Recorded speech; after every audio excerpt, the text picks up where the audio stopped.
The Internal Revenue Bureau and the Finance Department have let millions of dollars slip through the cracks. That's according to an audit release from the VI Inspector General's office. News Channel 8's Lee Carl has that story. The Finance Department and the Internal Revenue Bureau let big bucks slip through their fingers because they didn't properly deal with bad checks, according to an audit released Monday by the VI Inspector General's office. Stephen Van Beverhoff.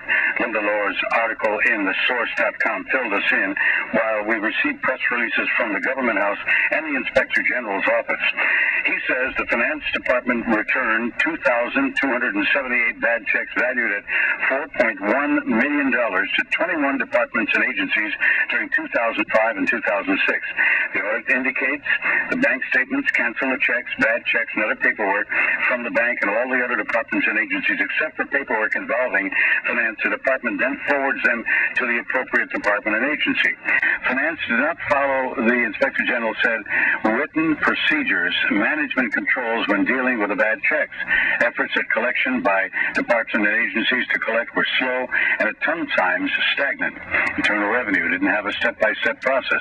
Checks returned to the banks because of insufficient funds, closed accounts, lack of signature, wrong endorsee, or stale date, the audit says.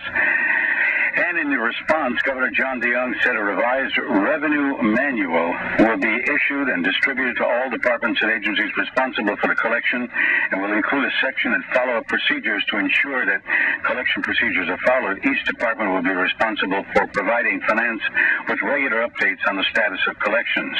Here's what the Inspector General said basically when asked about it to sort of condense what they found in this audit. The whole thing is still manual driven. So what is basically result is people bounce checks to the government and they just isn't correct. I think so because it averages about $2 million a year. People bounce checks to the government. And most agencies just don't collect in a timely manner, so it's money that's sitting out there that belongs in the government's coffers. I don't think on the agency level there's criminality. It's probably just negligence or people not following up on the responsibility of collecting on these.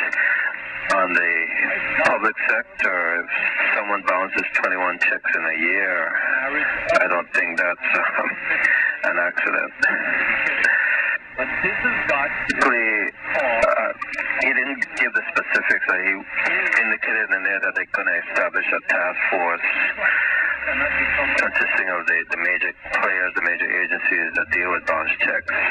And one of our recommendations was to establish like a debtor list so they can go after repeat offenders and in fact stop accepting checks from repeat offenders like most businesses do.